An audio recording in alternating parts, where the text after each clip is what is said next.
Donc aujourd'hui, on a le plaisir et l'honneur d'accueillir, de recevoir trois invités français de qualité. D'abord, à ma droite, normalement on commence par la femme, mais puisque la femme c'est à ma gauche, allez, on commence par les femmes. Paulette Fauchot, c'est ça? Fauché. Fauché. Donc, infirmière et assistante médicale en France. À ma droite, le célèbre Christophe Oberlin, docteur chirurgien. Et docteur Christophe Demontre, il est très connu pour vous parce qu'il est venu 3-4 fois. Ah oui, oui.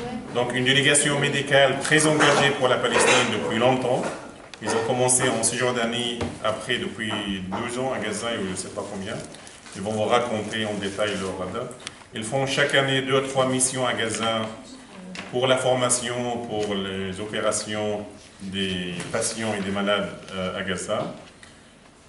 Voilà, merci beaucoup. Donc, auparavant, on recevait Dr Christophe Demontre, Mr Bing, c'est ça? Comme disait toujours. Binge, c'est ça. Et aujourd'hui, on a le plaisir et l'honneur d'accueillir les deux personnes qui l'accompagnent chaque fois, donc Dr Christophe Oberlin. En dehors de son travail médical, il publie beaucoup de livres sur la Palestine et sur Gaza. Avec beaucoup de gentillesse, il a offert à la bibliothèque du département beaucoup de livres. Et Paulette, donc, très engagé pour la cause palestinienne, et il fait beaucoup d'activités. Et aujourd'hui, actuellement, à Gaza pour une mission médicale. Voilà. Donc je vous laisse avec les trois invités. Le débat est ouvert. Ils vont présenter leur travail, leur mission après. Vous avez le droit de poser toutes les questions à nos trois invités. Bienvenue au département de conseil. Merci Ziad. À Merci. vous. Alors avec Christophe qui est médecin anesthésiste et Paulette qui est infirmière de bloc opératoire, on travaille ici donc maintenant depuis 16 ans. On vient 3 fois par an, donc on est venu plus d'une quarantaine de fois faire de la chirurgie spécialisée. Je suis spécialisé dans la chirurgie des paralysies, des lésions des nerfs. Initialement, de base, je suis chirurgien orthopédiste, mais dans l'orthopédie, il y a une chirurgie qui est celle de remplacement articulaire, les prothèses de hanche, les prothèses de genoux. Et puis il y a aussi une chirurgie un peu plus fine. On va réparer, par exemple, les paralysies de la main, les nerfs qui sont coupés, les os qui manquent. C'est la chirurgie un petit peu réparatrice qui est ma spécialité. C'est la même que je fais en France et que je fais ici, c'est la même activité. Christophe est anesthésiste dans les hôpitaux à Paris, il endort les enfants, les adultes, les grands-mères. Paulette était retraitée depuis quelques années quand elle a décidé de venir avec nous pour la première fois il y a maintenant 16 ans. Et elle est toujours très active et à chaque fois que nous venons, nous avons une partie chirurgicale très intensive où on opère la première consultation, on voit entre 50 et 70 patients qui sont des patients lourds, qui ont de grosses séquelles des traumatismes que vous connaissez, des enfants, des malformations congénitales, des paralysies obstétricales. Et après cette consultation, on opère pendant une semaine. Et Paulette, la semaine dernière, a passé toute la journée au bloc opératoire avec nous de 8h30 du matin jusqu'à 7h du soir. Voilà, et on est très content qu'elle soit là et, comment dire, elle suscite beaucoup d'enthousiasme. Parfois, les gens dans la rue s'arrêtent, les voitures s'arrêtent pour dire bravo Paulette. Enfin, on a l'impression que nous n'existons plus quand on est avec Paulette. Voilà. Donc ça, c'est la partie purement chirurgicale, technique, avec une formation de chirurgien. Et sur ces 16 années, on voit avec beaucoup de plaisir un certain nombre de chirurgiens qui ont travaillé avec nous maintenant, dont certains ont été diplômés de diplômes dont j'étais responsable en France, eh bien, font un très bon travail. Et en particulier, après les différentes agressions dont vous êtes victime, eh bien, on voit que beaucoup de patients sont traités, beaucoup de nerfs sont réparés sous le microscope. Il y a eu toute une formation et on s'adresse essentiellement aux séquelles les plus compliquées, mais une grosse partie du travail est déjà fait. Donc ça, c'est une grande chance, un grand plaisir pour nous de voir que tout ça fonctionne.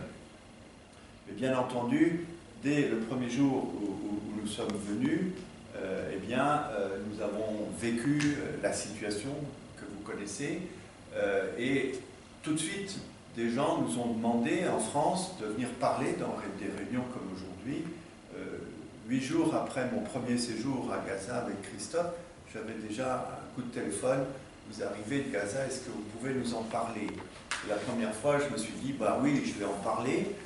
Peut-être qu'on va avoir des ennuis, peut-être qu'on pourra plus retourner, parce qu'à l'époque, on passait aussi par Israël. Et puis finalement, on s'est décidé très vite de dire, de toute façon, quand on nous demande de parler, on parle. Quand on a décidé d'y aller, on y va, et puis on verra bien. Et c'est assez bien de voir, surprenant même, de voir qu'en faisant des conférences, en écrivant des articles, en parlant à la radio ou à la télévision, mais dans des petites télévisions, pas les mainstream channels comme on dit, eh bien, au bout de 16 ans, on a toujours le droit de parler et on a toujours le droit d'entrer ici. Israël nous laisse passer. J'espère que ça va durer. À chaque fois, en français, on dit « je croise les doigts ». Je ne sais pas comment en arabe aussi. J'espère que ça va continuer. Voilà. Et donc, là, j'ai apporté 4 livres. J'en ai publié un peu plus, mais ça doit être les 4 derniers qui sont en français. Alors, ce n'est évidemment pas, je pense que vous n'allez pas apprendre beaucoup de choses là-dedans, encore que. Il y a un livre de témoignages, ça ce sont des articles que j'ai écrits tout au long de ces 16 années. À chaque fois qu'on vient, j'écris 1 ou 2 articles sur une rencontre, quelque chose qui s'est passé, une visite, des personnages rencontrés. Donc vous avez, ça c'est assez facile à lire parce que ce sont des petites nouvelles qui durent 2, 3, 4 pages, et donc c'est assez facile à lire par petits morceaux. Hein. Ça c'est par contre, c'est un livre, là par contre je crois que vous allez apprendre quelque chose. Vous savez, quand les étrangers viennent à Paris, ils nous apprennent toujours à connaître Paris, c'est toujours la même chose. Là vous allez peut-être apprendre quelque chose. Qui connaît Margezour? Levez la main, qui connaît? Margezour, pas mal. Ah oui, quand même, il y en a beaucoup, oui, très bien, très bien. Moi, je ne connaissais pas Margezour, et un jour, on m'a présenté un monsieur, on m'a dit, il a été pendant 1 an au Liban, il était à Margezour. Ah bon? Et puis, quelques temps après, on m'en présente un autre, on dit, lui aussi, il était de Margezour. Je lui ai dit, mais c'est quoi Margezour? Et donc, on m'a raconté l'histoire de ces 400 personnes du Hamas, du djihad islamique, qui ont été expulsées au Liban en 1992, au moment où se préparaient les négociations d'Oslo. Et je me suis dit, tiens, c'est intéressant.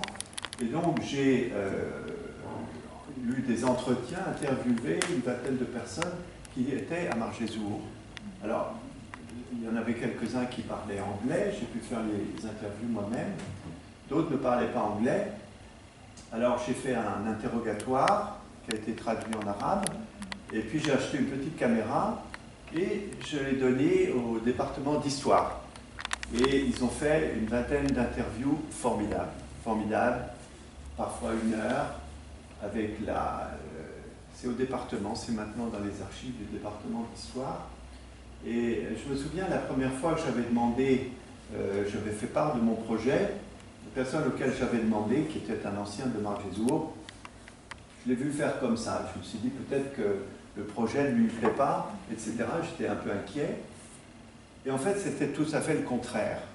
Parce que lorsqu'ils avaient passé 1 an au Liban, bloqués à la frontière, en restant sur place, eh bien, ils avaient fait ce qu'on fait maintenant aujourd'hui, mais pour l'époque, c'était nouveau.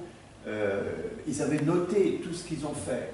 Ils ont créé une université, il y avait des étudiants, il y avait des professeurs, il y avait beaucoup d'intellectuels. Ils ont noté toutes les visites qu'ils ont reçues. Ils ont enregistré les gens qui passaient, etc. Donc ils ont collecté toute une série de documents pour garder la mémoire de cette année passée là-bas, qui a été très riche, très fructueuse, et tout a été perdu. Donc ils se souvenaient qu'ils avaient tout perdu, mais finalement ils étaient contents que finalement on s'intéresse un petit peu à la chose. Et maintenant, tous ces interviews sont dans les documents du département d'histoire.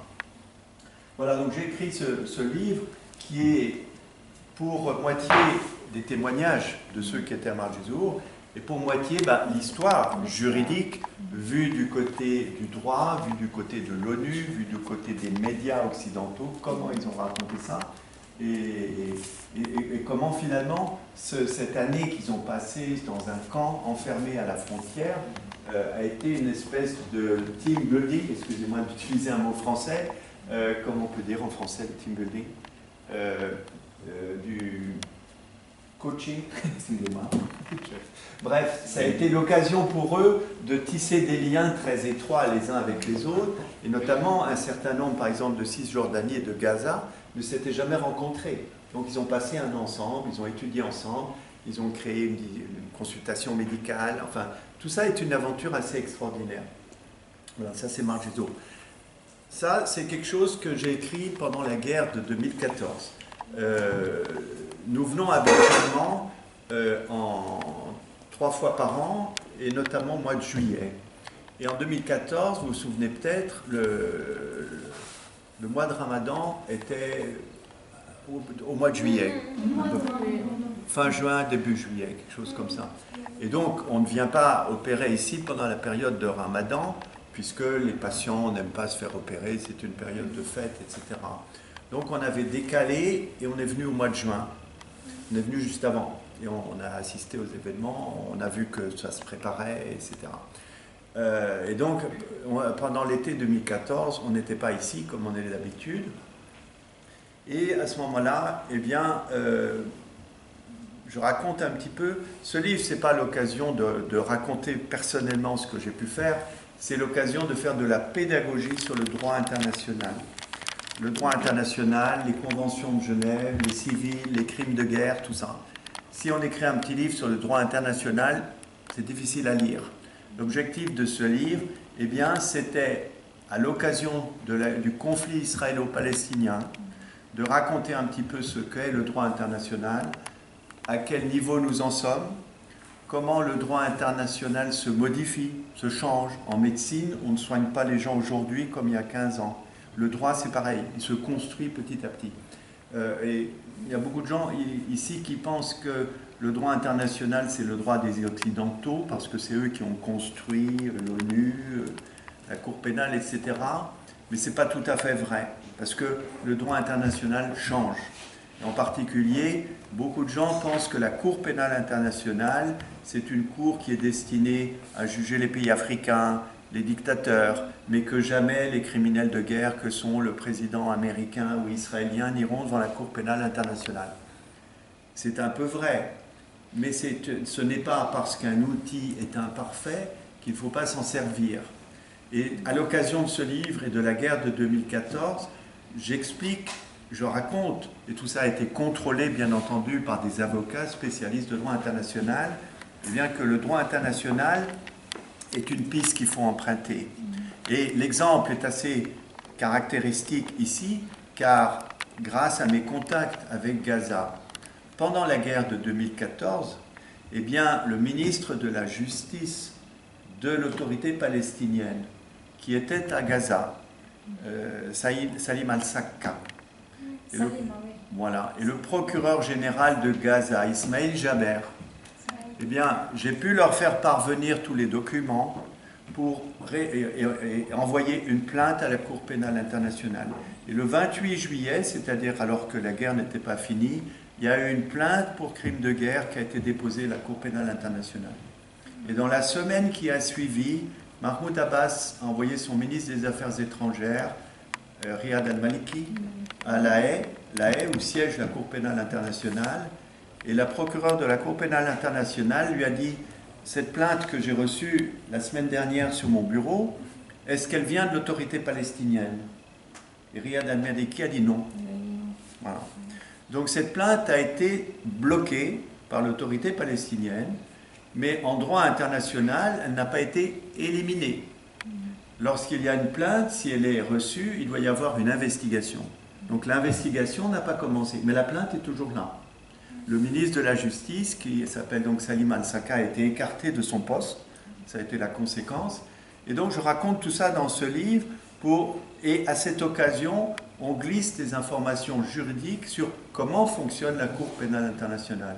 Et aujourd'hui, peu de gens le savent, en tout cas en Europe, eh bien, il y a 2 procédures qui sont engagées contre Israël au niveau de la Cour pénale internationale, qui payent des avocats américains extrêmement chers pour essayer de travailler, de bloquer les choses, etc.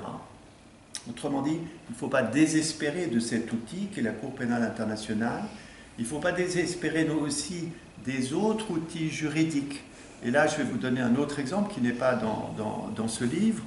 Mais vous savez que le Maroc a acquis en 1978, je crois, le Sahara, l'ancien Sahara espagnol, Sahraoui, hein, les Sahraouis. Le Maroc a pris le territoire. Sahara al-Gharbiyya. Ça va ce n'est pas légal, c'est un territoire qui a été pris, il n'y a pas eu d'autodétermination. Eh bien, il y a un accord économique entre l'Union européenne, et là je vais vous parler de droit européen, il y a un accord économique entre l'Union européenne et le Maroc. Et les produits qui sont sortis du Sahraoui, de la partie Sahraoui, eh bien, on est allé à la Cour, non pas internationale, mais européenne, et à la Cour du commerce. Et en droit commercial, eh bien, on a réussi à casser l'accord économique entre l'Union européenne et le Maroc pour les produits qui viennent du Sahara. Donc ça, c'est quelque chose qui s'est passé il y a quelques mois. Peu de gens en parlent, mais c'est quelque chose d'énorme. Les Marocains continuent à apporter des produits agricoles, de la pêche, des minerais à partir du Sahara vers l'Union européenne, et nous avons commencé à aller en justice contre les entreprises françaises, par exemple, et d'autres entreprises européennes qui continuent à faire du commerce dans ces conditions.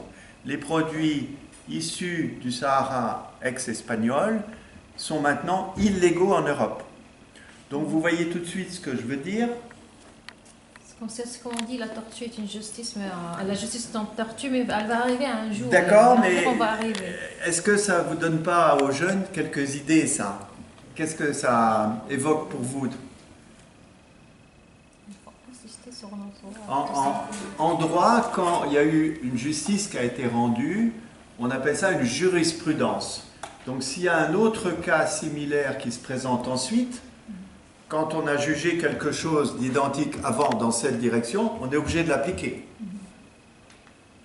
Bien, il se trouve que la totalité des produits de Cisjordanie, de West Bank, de Cisjordanie, eh bien, leur importation en Europe est illégale.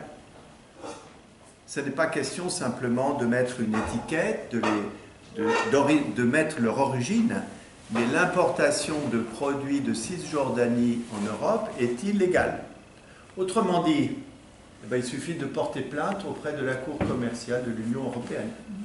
Si l'autorité palestinienne porte plainte auprès de la Cour de l'Union européenne, elle est sûre de gagner.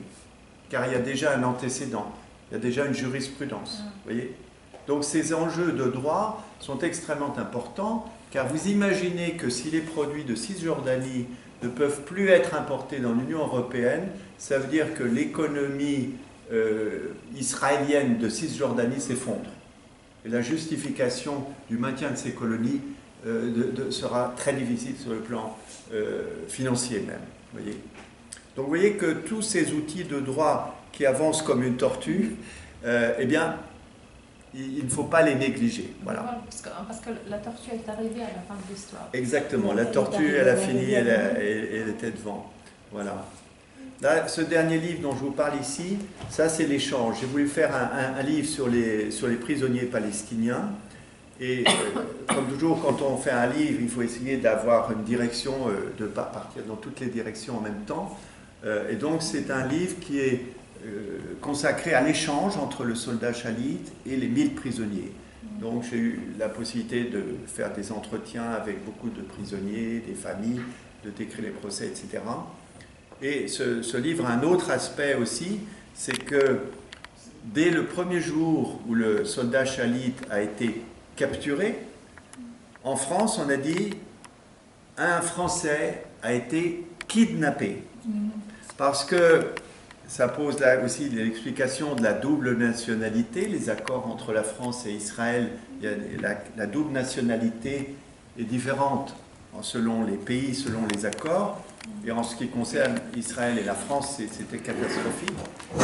C'est même exorbitant du droit.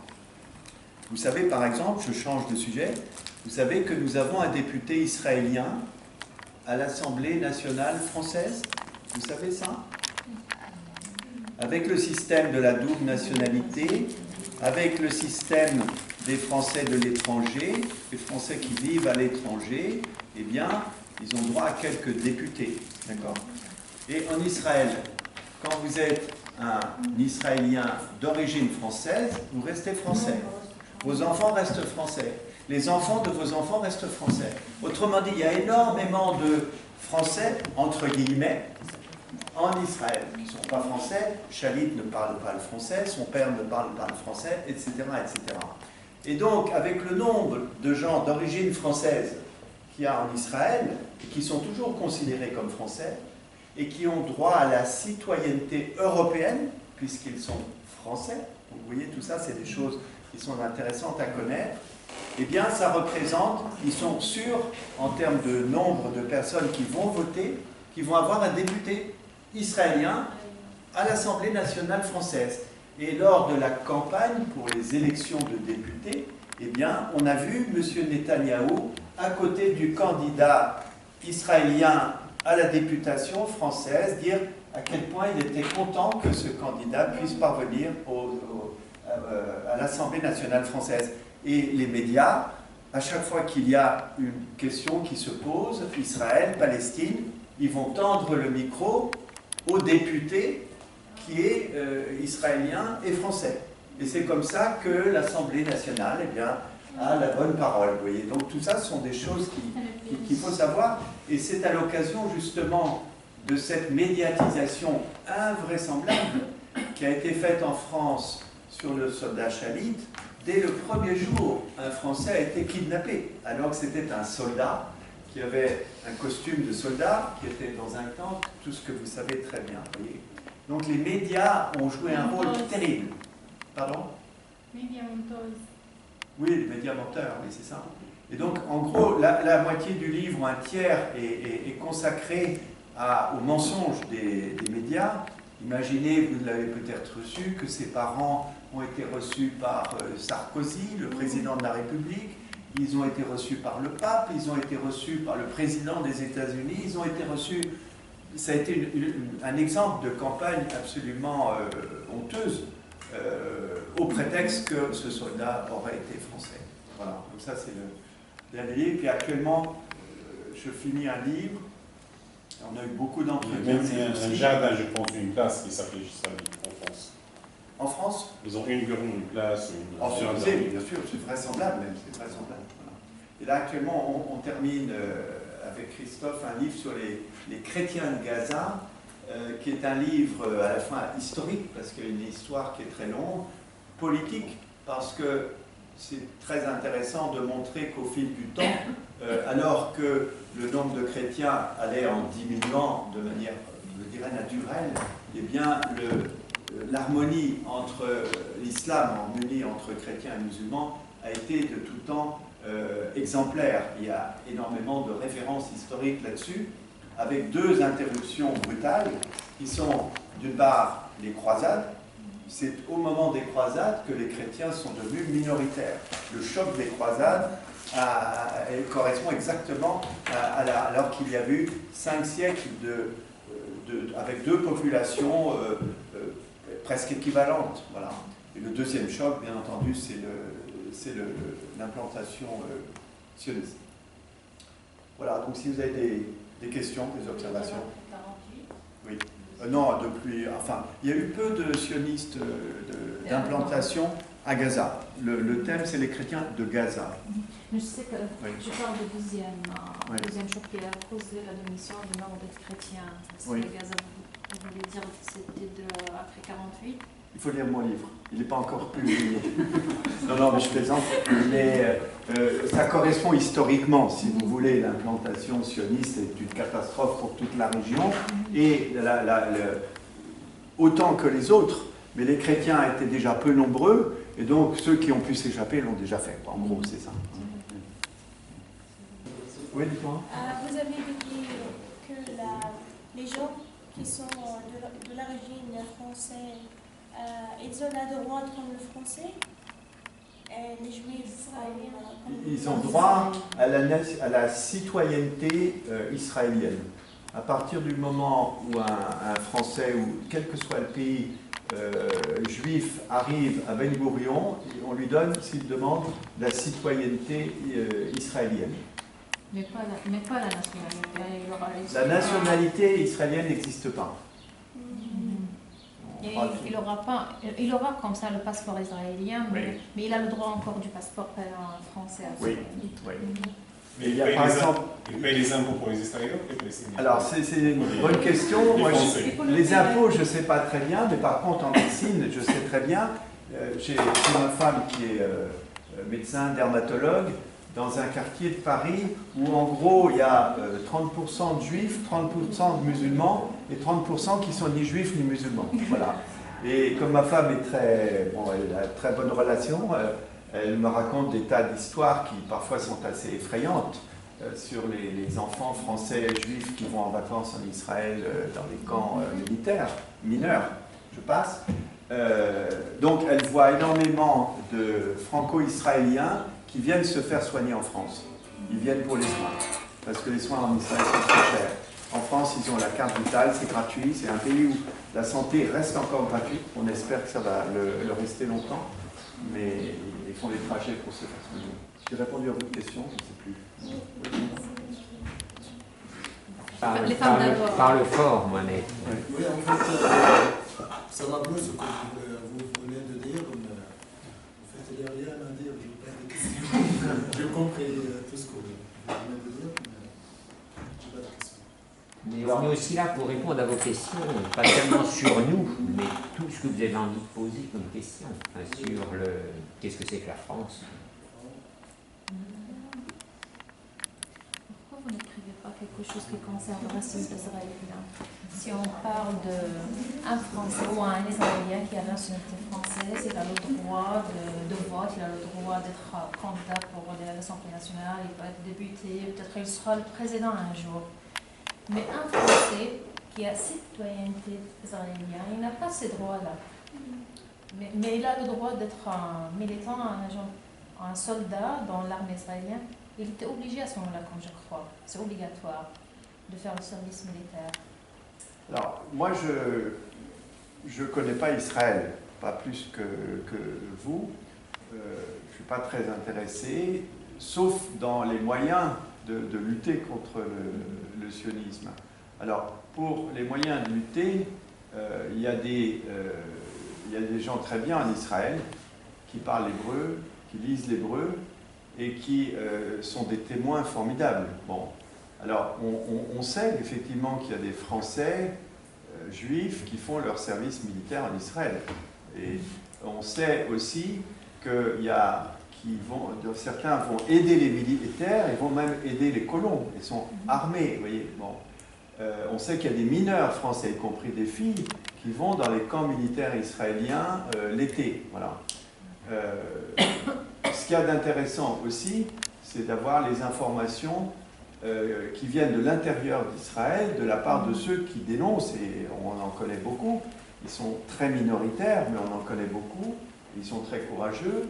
Un certain nombre, d'ailleurs, ont quitté le pays. Moi, j'en connais qui ne vivent plus dans le pays pour ces raisons, mais qui restent des gens qui connaissent l'intérieur d'Israël et qui connaissent l'hébreu.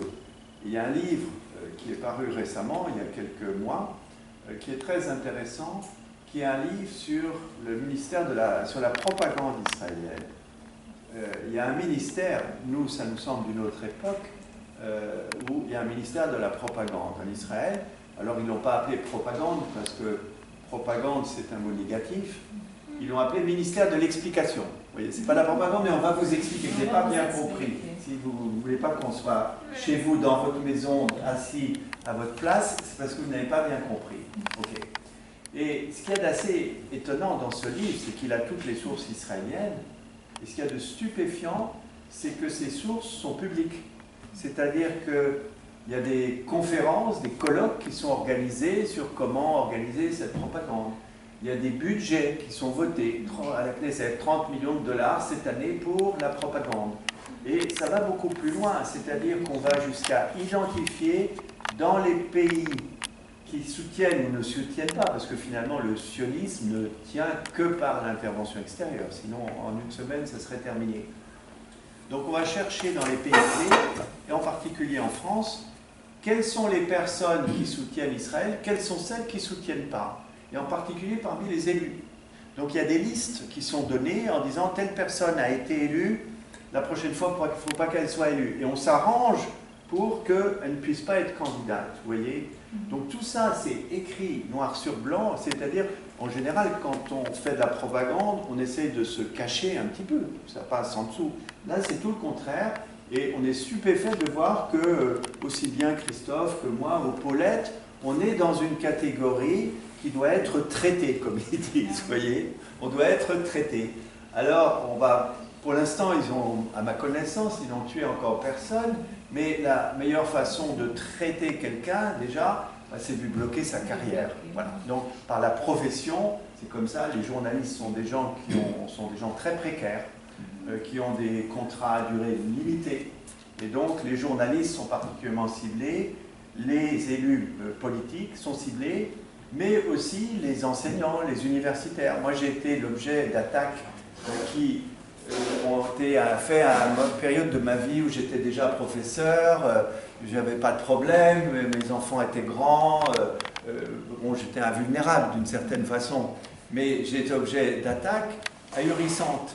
Et quand j'ai été attaqué, on m'a dit que j'étais antisémite, c'était dans tous les journaux, c'était dans toutes les radios, c'était dans toutes les télévisions.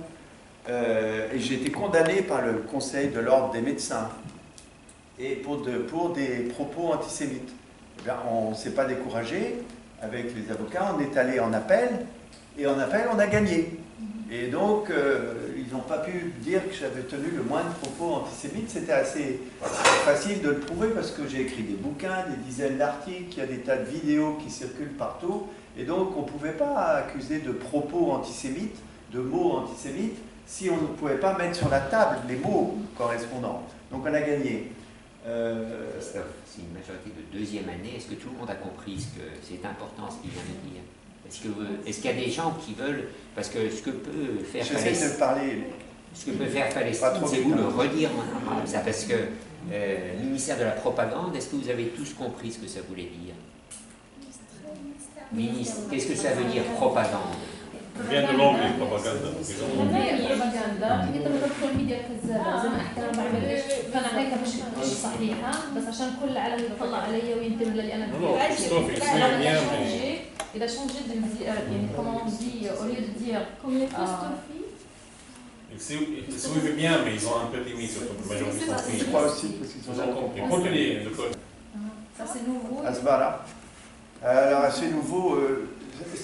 Il y a de plus en plus de moyens qui sont donnés au ministère de la propagande. Ils ont créé là-bas un ministre pour la propagande. Oui. En Palestine, on a créé autre ministre, on a créé le ministre de rire. Faire reporter rire. Ah oui. C'est un comédien palestinien. C'est pas Mahmoud, Ahmed. En Cisjordanie, il fait beaucoup rire. Alors, il fait des vidéos. Alors, pour critiquer parfois l'autorité des gens, des choses de la société. Et après, parce qu'il fait vraiment rire aux gens, alors ils l'ont appelé le ministre de. Moi, à chaque fois que je viens ici, je pense que c'est la dernière fois. Au moment où l'Égypte était ouverte, on passait par l'Égypte, évidemment. Et puis quand ça s'est fermé, on s'est dit, on va être obligé de recommencer à passer par là. Et ils vont sûrement nous arrêter. Pour l'instant, non. Pour l'instant, non, mais à chaque fois, je me dis, bon, là, c'est facile. Parce qu'il y avait Paulette avec toi, c'est pour cela. Paulette a été interdite une fois. C'est vrai? Je pensais peut-être qu'elle avait fait un attentat suicide. Pourquoi? 2 fois. Il n'y a jamais d'explication. C'est comme ça. Il n'y a jamais d'explication. On n'a pas dit non. C'est interdit. Alors, mais je peux poser autre question, sortir de la politique et tout ce qui est. Alors, on arrive à votre, on dit nouveau métier comme écrivain. Comment vous avez commencé? Ça peut aider les étudiants. Comment vous avez commencé à écrire? D'où vient l'idée? Vous cherchez comment? Quelles sont les démarches comme ça? Alors, on a beaucoup d'étudiants qui veulent commencer à écrire, mais ils ne savent pas comment. Très bien. Alors, c'est une très bonne question. Et c'est effectivement parce que moi, je n'avais jamais imaginé, quand j'étais petit, à chaque fois que je voyais un livre, je me disais, pour écrire un livre comme ça, comment est-ce qu'on fait, etc. Alors, c'est une très bonne question. Et la première livre que j'ai écrit qui n'est pas là, qui est épuisé, heureusement, c'est le seul d'ailleurs, et je me suis dit, je vais faire une biographie.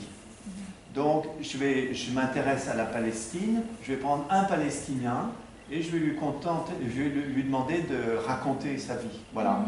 Et j'ai mis ça à la première personne, c'est-à-dire que la personne que j'ai interrogée, c'est lui qui dit « Moi, je m'appelle comme ça, je suis né, j'ai fait. » J'ai pris le magnéto, comme tout à l'heure, et j'ai passé des heures et des heures avec lui. Alors, vous allez voir, le livre, il a eu un certain succès. Vous voyez, il a été vraiment bien vendu. Il était signé du nom de mon ami. Et une fois, j'ai été invité à Paris. Il y a beaucoup de médecins d'origine palestinienne en France, des familles catholiques.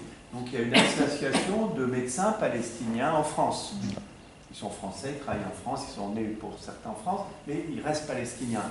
Et donc ils m'ont invité à présenter mon livre. Alors je leur ai raconté, j'aurais dit, vous voyez, c'est une histoire extraordinaire, incroyable, il est né là, ses parents étaient là, le père ceci, il est allé faire ses études là, il a été empêché de rentrer, etc. On les écoutait comme ça, très bien, bon, ils ont pris le livre, etc. Puis après ils m'ont dit, mais on a tous une histoire. Et oui, on a tous une histoire. Donc vous avez tous une histoire. Vous voyez. Comment dire, ce livre a eu du succès parce que il a été offert à un public qui n'avait aucune idée du parcours qui est votre parcours, vous voyez. Et donc, je pense que l'une des façons de commencer, c'est la façon la plus simple, c'est de faire une biographie. Vous prenez un personnage dans votre famille. Il y a par exemple un livre chinois qui a eu un succès mondial. Et tout le monde l'a lu, mais vraiment, ça a été diffusé partout. C'est une Chinoise qui a fait le récit de 3 générations de sa famille. Elle a commencé par la grand-mère, la mère et elle. Vous voyez, quand on vit malheureusement dans un endroit qui est un lieu historique, où ici vous êtes au centre de l'histoire, parce que le choc entre l'Orient et l'Occident, le choc entre l'islam, entre guillemets, et le christianisme, entre guillemets, entre le monde musulman et les pays de l'Ouest, comme on dit, les Occidentaux, eh bien, ce choc, le maximum du choc, il est en Palestine et même à Gaza. Donc vous êtes vraiment dans un lieu historique.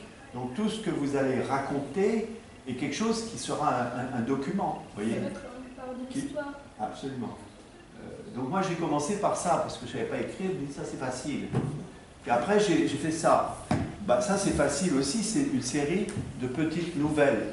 Je suis venu aujourd'hui, j'ai rencontré un tel, il m'a dit ça, c'était intéressant, je l'ai écrit, ça fait 3 pages. Voilà, bon. Ça c'est facile aussi, des petits flashs comme ça. Et ce qui donne la valeur de ce livre, c'est que c'est des textes courts, mais il y en a en 2001, il y en a en 2002, en 2003. Alors, je me dis de temps en temps, tiens, qu'est-ce que j'ai écrit en 2005 ? Et en 2005, en discutant avec des personnes, je me dis, tiens, ils avaient prévu ce qui allait se passer en 2008. Vous voyez, c'est intéressant de voir quelle était l'opinion des uns et des autres. Il y a eu un très bon film, là je sors un peu du sujet, mais non, je sors du sujet. Voilà, donc moi je vous conseillerais de commencer par une biographie, et sinon, si vous prenez un sujet, et c'est ça le plus difficile, quand on a un sujet qui est intéressant, il faut essayer d'avoir le sujet et de rester dans le sujet, vous voyez. Alors, si c'est un sujet actuel, ça va. Si c'est un sujet qui remonte dans l'histoire, il faut prendre un ordre chronologique. À chaque fois qu'on sort de la chronologie, c'est compliqué. Hein, voilà. Alors, la dernière chose, c'est que il faut penser aux sources. Il faut penser à... Moi, quand j'étais ici, je me disais, qu'est-ce que je peux écrire que les autres ne peuvent pas écrire? Ben, je peux écrire parce que moi, j'ai accès à Gaza. Donc, je peux aller parler avec les uns et les autres. Je peux recueillir des témoignages. Ce que ne font pas même les journalistes, les historiens, les sociologues, ceux qui écrivent des livres, des thèses, ils ont accès à des sources, mais ils n'ont pas accès directement à vous. Voyez? Donc ça, vous avez des sources. Et il y a aussi d'autres sources, en dehors des gens qui vivent aujourd'hui ici, qui sont les sources anciennes. Vous avez ici des bibliothèques, vous avez des manuscrits, et on a découvert des livres absolument extraordinaires ici. Il me reste un gros travail qui est la traduction, et vous avez une chance, c'est que vous connaissez la langue arabe. Donc il y a sûrement ici des trésors en matière de sources. Et par exemple, vous connaissez Souleymane Baraka? Il est très populaire, c'est un ami. Et Souleymane Baraka a découvert dans les manuscrits de la bibliothèque Al-Oumari, il a découvert un astronome du XIIe ou XIIIe siècle, du XIVe siècle, qui a décrit des choses extraordinaires. Personne ne connaissait ce personnage, vous voyez. Donc, à la fois dans votre entourage et aussi dans les sources de documents, ici, vous avez des choses à faire, vraiment des choses à faire. Vous prenez normalement combien de temps pour terminer un livre? Dès que vous commencez avec l'idée jusqu'à la fin, ça prend combien de temps? J'essaye d'aller assez vite parce qu'il faut quelque chose, j'ai toujours des idées à l'avance. Alors là, j'ai hâte de finir celui sur les chrétiens de Gaza parce que j'ai d'autres idées après. Mais bon, c'est des livres grand public, c'est pas des livres d'historiens, c'est pas des livres de littérature, donc c'est des choses qui s'écrivent assez vite, quoi. Mais vous écrivez combien de livres par an? J'essaye d'en faire un par an ou un tous les 2 ans. Mais en même temps, je travaille à temps plein. Je suis toujours chirurgien à Paris, j'opère. Donc. Ça suffira. Oui, je ne peux pas.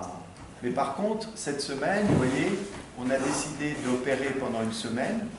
Et puis on a passé 5 jours, on a encore 2 jours, 5 jours uniquement pour aller faire des discussions, des entretiens et chercher des documents. Et Ziad a été très très utile pour nos documents aussi. Donc en 5 jours, hier on avait 7 rendez-vous pour discuter avec des personnes. Tout ça est enregistré, on a posé des questions, les questionnaires. C'est intéressant. J'ai la chance d'être aidé dans ce travail par une dame qui est professeure de sociologie. Et donc, elle a l'habitude de faire des études sociologiques, de préparer des questionnaires. Et donc, elle m'a préparé des questionnaires qui me semblaient assez simples, assez basiques. Et en fait, à chaque fois que j'utilise ce questionnaire, les personnes qui répondent ont des idées, ça leur donne des idées et ça ouvre dans toutes les directions. Hein. Donc ça, c'est un travail très intéressant. C'est de travailler avec des historiens qui donnent une méthodologie et des sociologues aussi. Qui a fait les entretiens? Alors, les entretiens sur le livre actuel, j'ai fait la plupart. On a un ami, Serge Nègre, qui a fait d'autres entretiens qu'il a filmés, mais malheureusement, il n'a pas utilisé le questionnaire. Et donc, les entretiens sont moins riches. Alors, sur Marché de l'eau, je vous l'ai dit, les questionnaires, j'ai fait les questionnaires.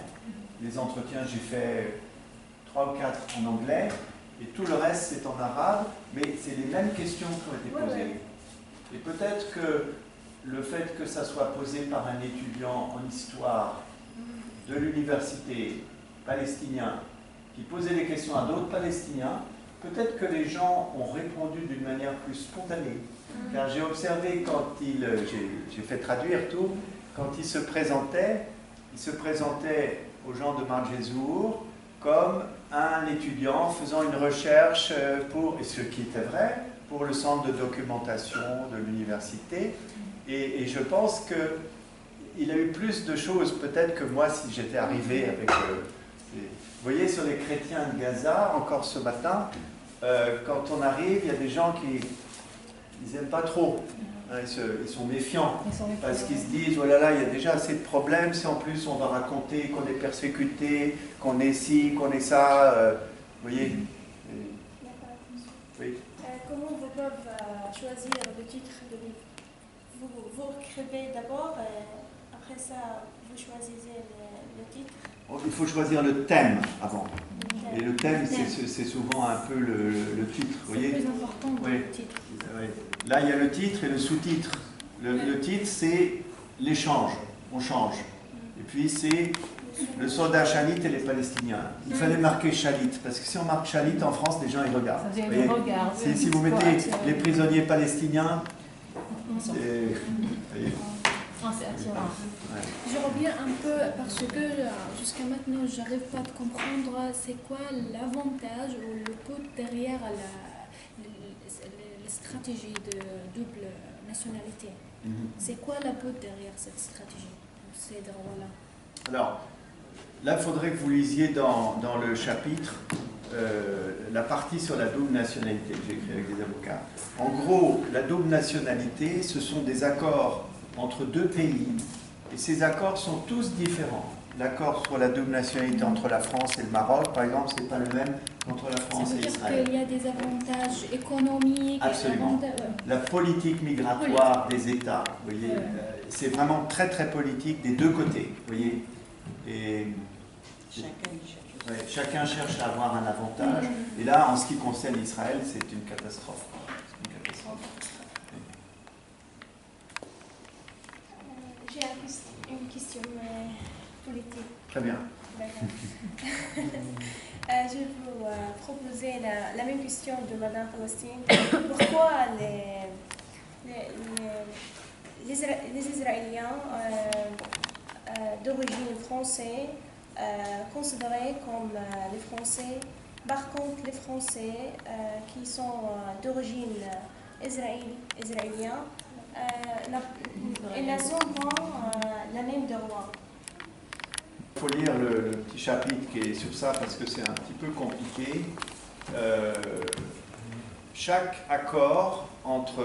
Là, l'accord il date chez Al-Haddad, c'est des années 80, je crois, l'accord qui court actuellement entre la France et Israël.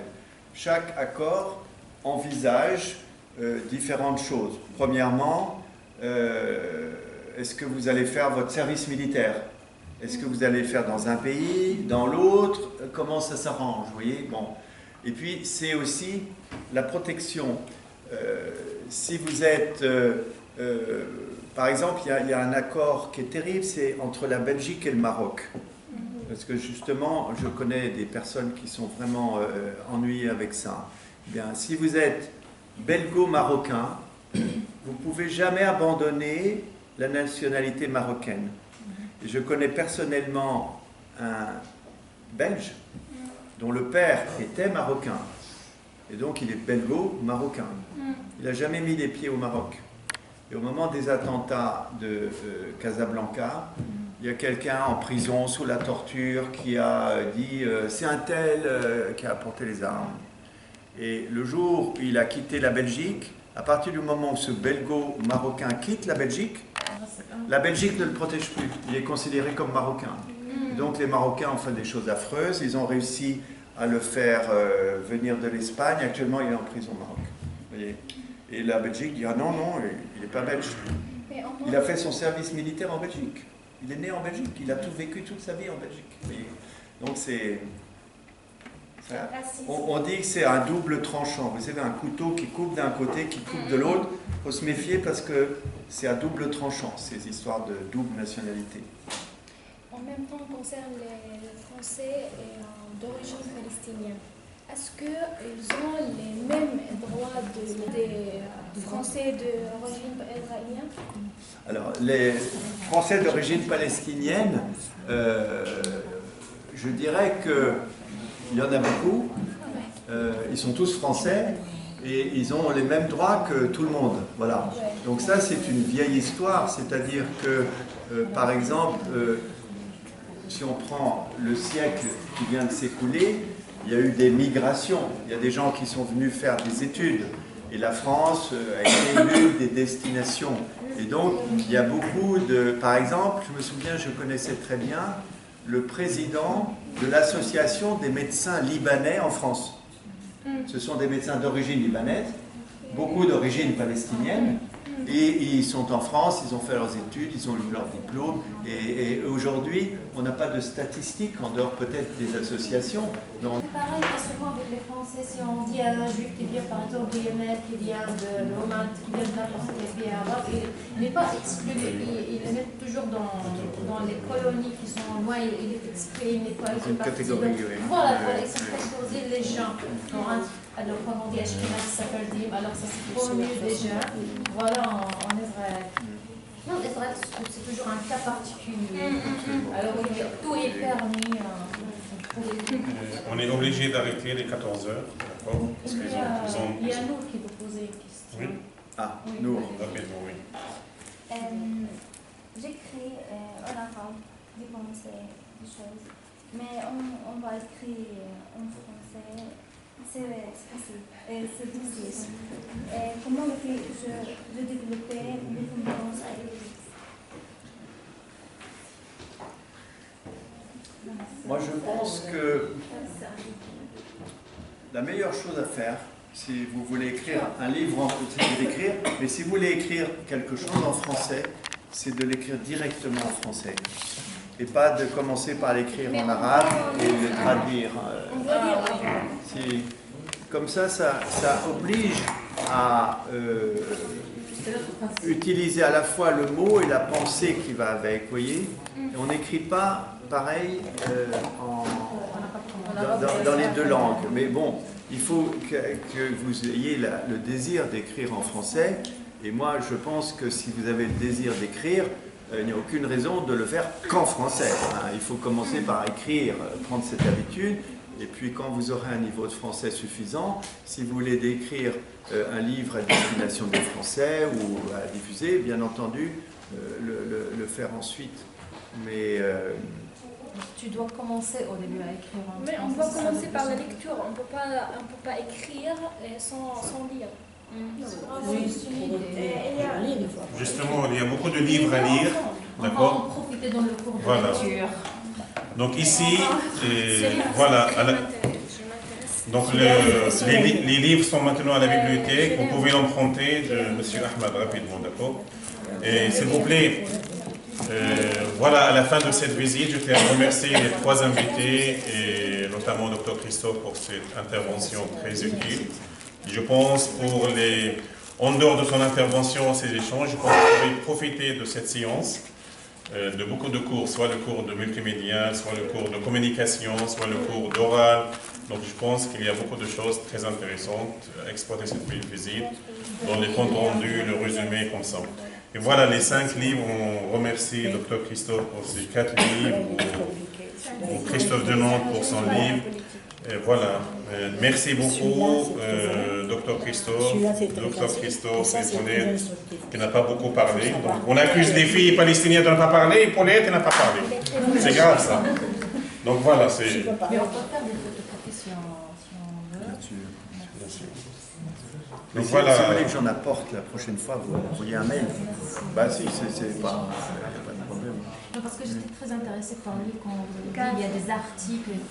Maintenant, j'ai un cours d'atelier de lecture avec deuxième année. Alors c'est intéressant. Quand je dis, alors si je vais leur proposer de lire quelque chose sur la Palestine, alors ils vont se trouver devant un livre comme ça, alors ils vont mourir. Voilà, ça c'est des choses courtes. Ça. Mais c'est facile, c'est là j'ai ce type de... Et si vous voulez, la prochaine fois, si on passe, si vous voulez, vous m'envoyez un mail, je vous envoyer rapporter 10 ou 20 exemplaires, il n'y a pas de problème. En général, tu sors combien d'exemplaires? 1000, 2000 à chaque fois? Ben alors, tu sais que ça dépend, parce que c'est différent. Les premiers, ça a été 4000, tu vois. Mais aujourd'hui, on imprime à la demande, parce qu'avec les systèmes numériques et tout ça... 500 minimum? Non, il n'y a pas de minimum. C'est à la demande. Les éditeurs ne veulent plus avoir de stock, donc ils font à la demande. Et ça va très bien. En général, c'est ça. Tu commences par 500, 1000? Non, il n'y a pas de général. Oui. La première édition, c'est toujours 500? Le minimum, c'est 1000. Mais si tu veux, après, on fait des réimpressions. Tout est dans l'ordinateur, on appuie sur un bouton, ça sort. Très bien. Merci beaucoup. Bon après-midi.